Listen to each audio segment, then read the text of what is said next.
Namaskar, welcome at English Study. I am Rekha Gupta. This is very important video related to William Wordsworth, so don't miss this video. Stay tuned till end. First fact is about lyrical ballads. Lyrical ballad का publication होता है 1798 में और इसकी publication के साथ ही romantic as की शुरुआत होती है। लिरिकल बैलेट्स के फर्स्ट एडिशन का जो पब्लिकेशन होता है 1798 में, उसमें टोटल 23 पोएम्स होते हैं, जिसमें 4 पोएम्स एस.टी. कॉलरिज का और 19 पोएम्स जो होते हैं वो वर्ड्सवर्थ के होते हैं। वर्ड्सवर्थ ने 1800 यानी कि सेकेंड एडिशन में लिरिकल बैलेट्स में प्रीफेस ऐड किया था।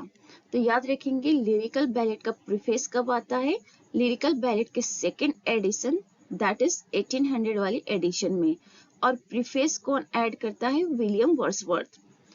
लिरिकल बैलेट में जो फर्स्ट पोएम होता है वो द राइम ऑफ एसिड मॉरिनर है कॉलरिज की, और लास्ट पोएम टिंटरनेबे है वर्ड्सवर्थ की। इसका थर्ड एडिशन आता है 1802 में और फोर्थ एडिशन आता है 1805 में। जो थर्ड एडिशन आता है उसमें पोएटिक डिक्शन ऐड किया जाता है। तो ये सारे फैक्ट्स लिरिकल बैलेट से रिलेटेड आप लोग याद रखेंगे। क्या क्या याद रखना है, फर्स्ट तो ये आता है 1798 में पब्लिकेशन होता है फर्स्ट एडिशन, जिसमें टोटल 23 पोएम्स होते हैं, 4 एस.टी. कॉलरिज के और 19 वर्ड्सवर्थ के।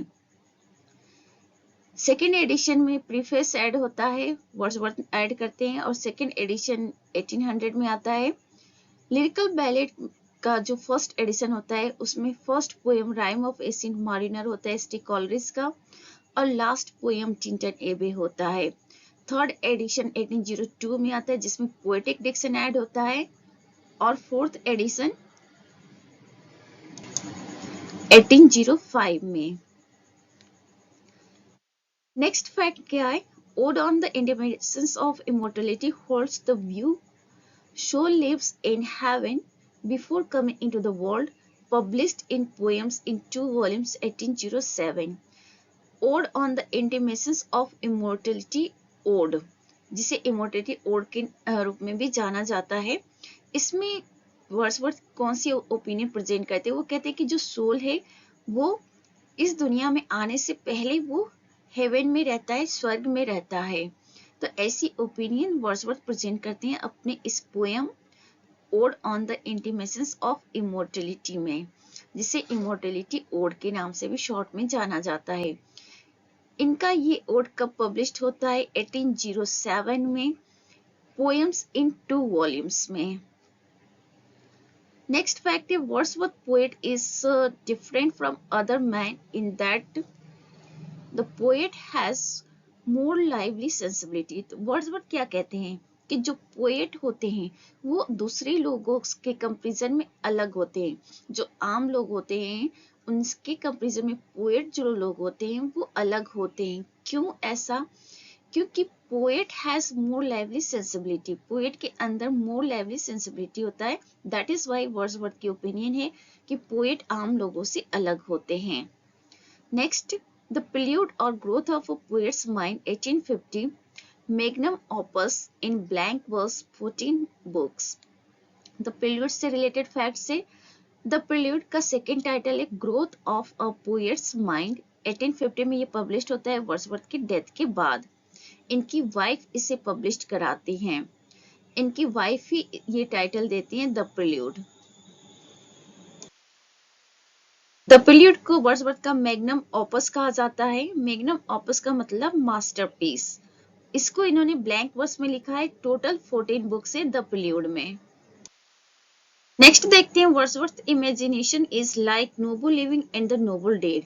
वर्ड्सवर्थ की इमेजिनेशन के बारे में कहा गया है कि इनकी जो इमेजिनेशन है वो नोबल लिविंग और नोबल डेड की इमेजिनेशन है। तो वीडियो को लाइक और शेयर करें and do not forget to subscribe the channel.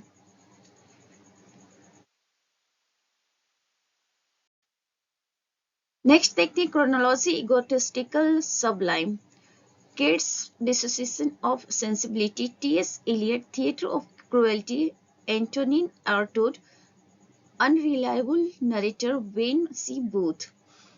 देखिए यहाँ पे कुछ इंपॉर्टेंट फैक्ट्स था तो उसको मैंने कैरी कर लिया है। क्रोनोलॉजी दी गई है, कुछ फ्रेजेस हैं, कुछ पोएट्स लोगों ने यूज किए, उन फ्रेजेस की क्रोनोलॉजी बताई जा रही है। तो सबसे पहले किड्स की इगोटिस्टिकल सबलाइम आता है। इगोटिस्टिकल सबलाइम किड्स ने वर्ड्सवर्थ के लिए यूज किया था। फिर टीएस एलियट का डिसोसिएशन ऑफ सेंसिबिलिटी आता है। देन फिर एंटोनिन ऑर्टूड का थिएटर ऑफ क्रुएल्टी आता है। देन वेंसी बूथ का अनरिलायबल नरेटर। तो यहाँ आपको दो तरीके के फैक्ट्स मिल गए, एक तो ये भी मिल गया कि क्रोनोलॉजी क्या है, तो इगोटिस्टिकल सबलाइन, देन फिर dissociation of sensibility, then theatre of cruelty, फिर अनरिलायबल नरेटर। और इसके साथ साथ इन फ्रेज को किसने कॉइन किया है वो भी आप लोग जान गए हैं। Wordsworth's first view on the nature and function of poetry and advertisement to first edition of lyrical ballads। ये भी क्वेश्चन पूछा गया है प्रीवियस ईयर में कि वर्ड्सवर्थ का जो नेचर को लेकर फर्स्ट इनकी व्यू थी, नेचर और पोएट्री के फंक्शन को लेकर, वो कब आता है। तो जब फर्स्ट एडिशन आता है लिरिकल बैलेड का, उसके एडवर्टाइजमेंट में वर्ड्सवर्थ बताते हैं अपनी ओपिनियन नेचर को लेकर और पोएट्री के फंक्शन को लेकर। तो याद रखेंगे लिरिकल बैलेड के फर्स्ट एडिशन से रिलेटेड एक एडवर्टाइजमेंट में वर्ड्सवर्थ ने सबसे पहले नेचर और पोएट्री के फंक्शन की बात की है। नेक्स्ट देखते हैं lyrical ballad central aim common life. तो लिरिकल बैलेड की जो सेंट्रल एम है वो क्या है, कॉमन लाइफ है। आम लोगों के बारे में लिरिकल बैलेड्स में जो पोएम्स है वो लिखा गया है। Reference of Proteus and Old Triton, the world is too much with us, sonnet। तो देखिए यहाँ पे इनका एक सोनेट है विलियम वर्ड्सवर्थ का, the world is too much with us. इसमें प्रोटियस और ओल्ड ट्राइटन की बात की गई है। तो ये क्वेश्चन पूछा गया था कि प्रोटियस और ओल्ड ट्राइटन किस पोएम में वर्ड्सवर्थ ने इंक्लूड किया है, तो that is the world is too much with us, और ये सोनेट है। Wordsworth's first poem, An Evening Walk, was the influence of French poets Rosset, Rocker and Delibes। Wordsworth की जो पहली पोएम है एन इवनिंग वॉक करके, इसमें कुछ फ्रेंच पोएट्स का इन्फ्लुएंस देखने को मिलता है। तो वो कौन कौन से फ्रेंच पोएट्स हैं, रॉसेट हैं, राउस्कर हैं और डेलिब हैं। In the Solitary Reaper, the solitary Highland lass is a girl from Scotland, published in 1807 in poems in 2 volumes। तो सॉलिटरी रिपर के बारे में देखते हैं। ये एक लिरिक ये बैलेड है, ठीक है। द सॉलिटरी रिपर क्या है, एक बैलेड पोएम है और इसमें सॉलिटरी हाईलैंड लेस की बात की गई है।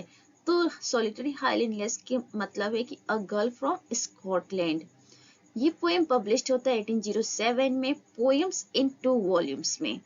वर्ड्सवर्थ की पोएटिक कलेक्शन आता है जिसका टाइटल होता है पोएम्स इन 2 वॉल्यूम्स 1807, जिसमें वर्ड्सवर्थ के बहुत सारे पोएम पब्लिश्ड होते हैं। द बॉर्डरर्स जो है वो वर्ड्सवर्थ की एकमात्र क्या है, वर्ड्स ट्रेजेडी है, यानी कि प्ले है। 5 एक्ट में वर्ड्स ट्रेजेडी है। ये विलियम वर्ड्सवर्थ की द बॉर्डरर्स 1795 टू 97 के टाइम पीरियड में इन्होंने इसको राइट किया था। इसकी सेटिंग होती है किंग हेनरी थर्ड के टाइम पीरियड में। ये सभी फैक्ट्स क्वेश्चन के रूप में पूछे जा चुके हैं, तो आपको सभी ये फैक्ट्स रिकॉल करने होंगे। द बॉर्डर्स एकमात्र प्ले है विलियम वर्ड्सवर्थ का जो कि वर्ड्स ट्रेजेडी 5 एक्ट में, ठीक है, और हेनरी थर्ड के टाइम पीरियड में इसकी सेटिंग दिखाई गई है। नेक्स्ट देखते हैं लेग पोएट्स के रूप में कौन कौन फेमस हैं। तो William Wordsworth, ST. Coleridge, Robert Southey. तो ये 3 लोग जो हैं वो लेग पोएट के रूप में जाने जाते हैं। और रॉबर्ट सॉदी के बाद 1843 में विलियम वर्ड्सवर्थ पोएट लॉरेट बनते हैं और विलियम वर्ड्सवर्थ की डेथ होती है 1850 में। तब टेनिसन जो है वो बनते हैं poet laureate. Immortality Ode, 11 stanzas published in 1807 in Poems in 2 volumes, irregular Pindaric Ode, autobiographical poem।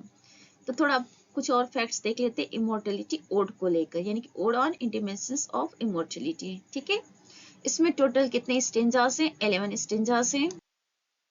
7 stanza को इन्होंने पहले लिखा था, 4 स्टेंजा को इन्होंने बाद में लिखा था। ये पब्लिश्ड होता है पोएम्स इन 2 वॉल्यूम कलेक्शन में 1807 में। ये किस तरह का ओड है?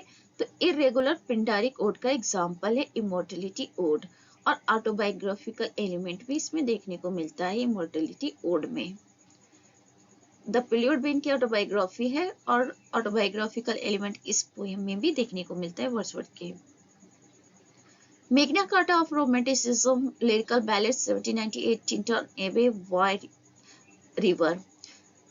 तो देखिए, रोमांटिसिज्म का मैग्ना कार्टा लिरिकल बैलेड्स को कहा जाता है, और इसका पब्लिकेशन, फर्स्ट एडिशन का पब्लिकेशन 1798 में हुआ था। टिंटन एबे इसके लास्ट पोएम था, जिसमें वाई रिवर के बारे में बात की गई है। अब वाई रिवर की बात टिंटन एबे में की गई है, तो ये फैक्ट्स ऐसे ही हम नहीं बता रहे हैं, ये प्रीवियस ईयर के क्वेश्चंस में पूछा जा चुका है कि टिंटन एबे में वर्ड्सवर्थ ने किस नदी का जिक्र किया है, तो that is Wye river. Pantheism refers the belief that God exists in all natural things, is associated with Wordsworth, worshipper of nature. 2 words rhyme of last 2 lines of first stanza of daffodils, trees in breeze. Daffodils as host. तो देखिए यहाँ पे pantheism word की बात की गई है। तो पैंथिज्म का मतलब होता है कि वो बिलीफ जिसमें कोई भी पर्सन ये विश्वास करता है कि गॉड जो है सभी नेचुरल थिंग्स में एग्जिस्ट करता है। तो ये पैंथिज्म वर्ड किससे जुड़ा हुआ है? वर्ड्सवर्थ से जुड़ा हुआ है। वर्ड्सवर्थ को वर्शिपर ऑफ नेचर भी कहा जाता है। डेफोडिल्स जो पोयम है इनका, इसके फर्स्ट स्टेंजा के जो लास्ट के 2 लाइन्स है उसकी राइम स्कीम है ट्रेस एंड ब्रीज, और डेफोडिल्स जो है होस्ट के रूप में प्रेजेंट किया इन्होंने डेफोडिल्स को। तो डेफोडिल्स से रिलेटेड बहुत सारे फैक्ट्स अभी और आएंगे, तब तक आप लोग इतना कंसीडर करिए। The fine flower of 18th century meditative poetry Tintern Abbey. Wordsworth की पोयम टिंटन एबे को कहा जाता है the fine flower of 18th century meditative poetry. तो 18th सेंचुरी के मेडिटेटिव पोएट्री का टाइटल किसे मिला है? वर्ड्सवर्थ के टिंटन एबे को। Wordsworth regarded nature both law and impulse. He fostered by 2 influences, beauty and fear. Wordsworth मानते हैं कि नेचर जो है वो दोनों ही है, लॉ भी है और इम्पल्स भी है, और साथ में ये ब्यूटी एंड फियर इन 2 चीजों से इन्फ्लुएंस्ड है।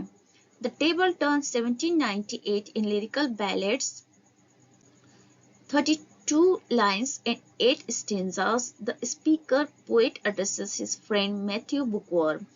टेबल टर्न के बारे में ये इंफॉर्मेशन है, तो इसे देख लेते हैं। ये कब पब्लिश होता है? लिरिकल बैलेट के फर्स्ट एडिशन में पब्लिश होता है 1798 में। टोटल कितने इसमें लाइन है? 32 लाइन से और 8 स्टेंजास हैं, यानी कि 8 into 4 लाइन की 8 स्टेंजा है।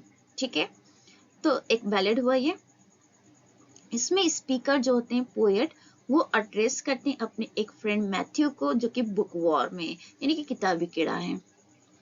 तो बहुत सारे फैक्ट्स आप लोग को बताए जा चुके हैं। आगे बढ़ते हैं। वीडियो को लाइक और शेयर करना बिल्कुल ना भूलें, और चैनल को सब्सक्राइब तो बिल्कुल करते रहिए, ताकि आपको आगे के नोटिफिकेशन मिलते रहें। The 2 birds that the solitary reaper is compared to are nightingale and cuckoo. Solitary reaper जो पोयम है विलियम वर्ड्सवर्थ की, उसमें इन्होंने द सॉलिटरी रीपर यानी कि उस लड़की की कंपैरिजन इन्होंने 2 बर्ड से किया है, वो है नाइटिंगेल और कुकू।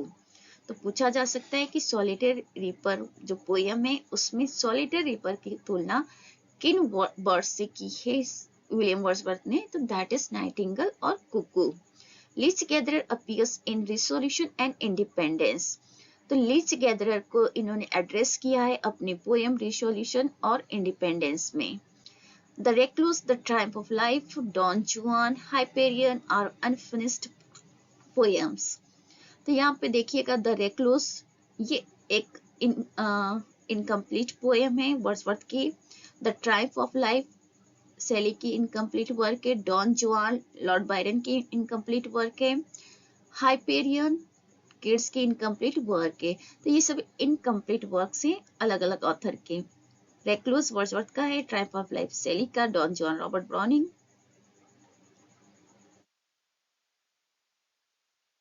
और Hyperion kids. The famous phrase "spots of time" was coined by William Wordsworth.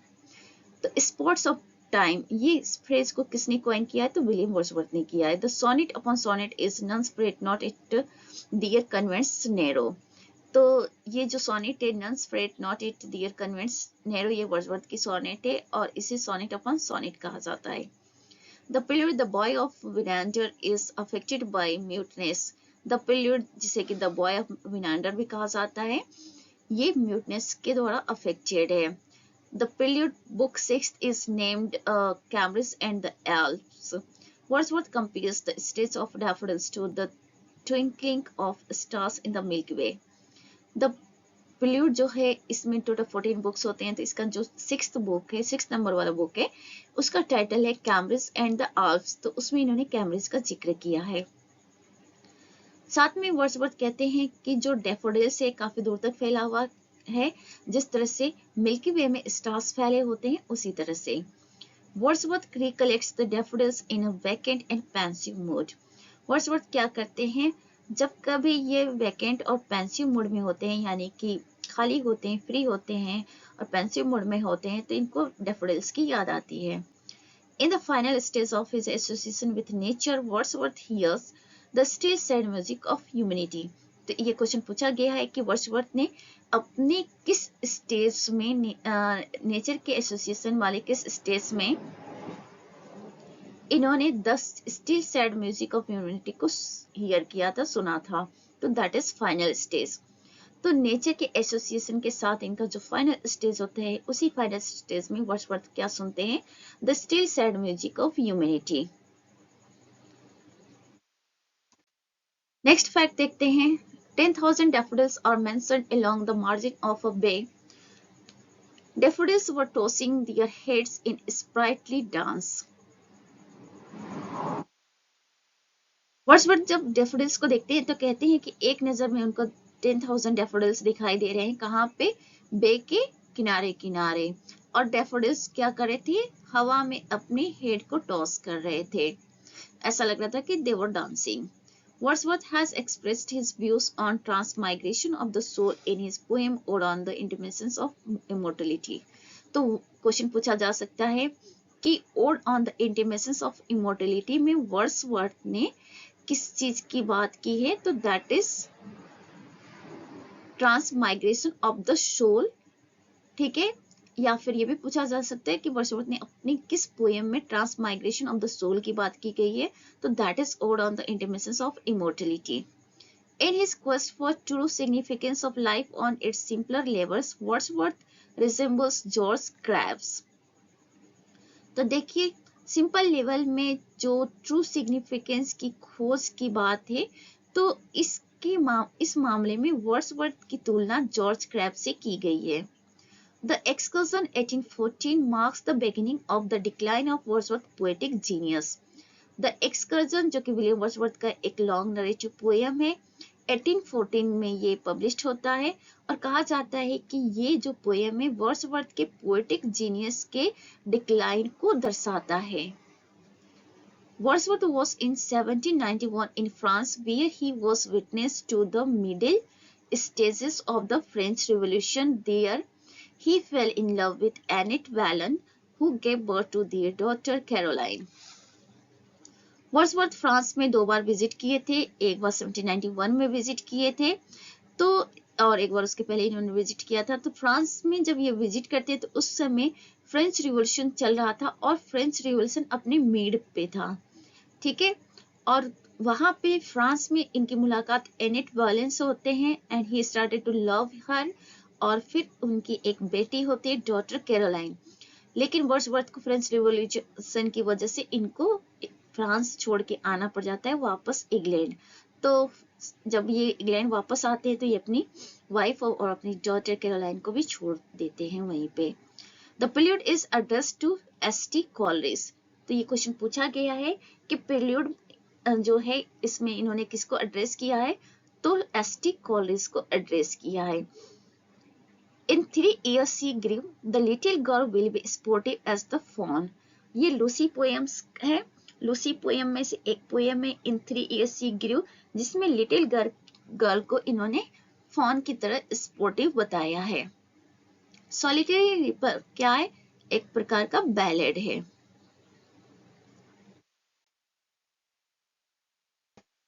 कुछ और फैक्ट्स देख लेते हैं। Wordsworth poem mostly deal with humble and rustic life. Wordsworth के जो पोएम्स है वो ज्यादातर आप देखेंगे तो हम्बल और रस्टिक लाइफ को ही डील करते हैं, मतलब आम जनता को, एकदम जो डाउन लेवल के हैं उनकी लाइफ को। Emotion recollected in tranquility, the profound philosophy of Wordsworth was rejected by T.S. Eliot। ये भी क्वेश्चन पूछा गया है कि जो वर्ड्सवर्थ की फिलोसफी है नेचर को लेकर, इमोशन रिकलेक्टेड इन ट्रैंक्विलिटी, ये वाली जो फिलोसफी इसको किसने रिजेक्ट किया है? तो टी.एस. एलियट ने रिजेक्ट किया है। The first collection of poems was an evening walk and descriptive sketches.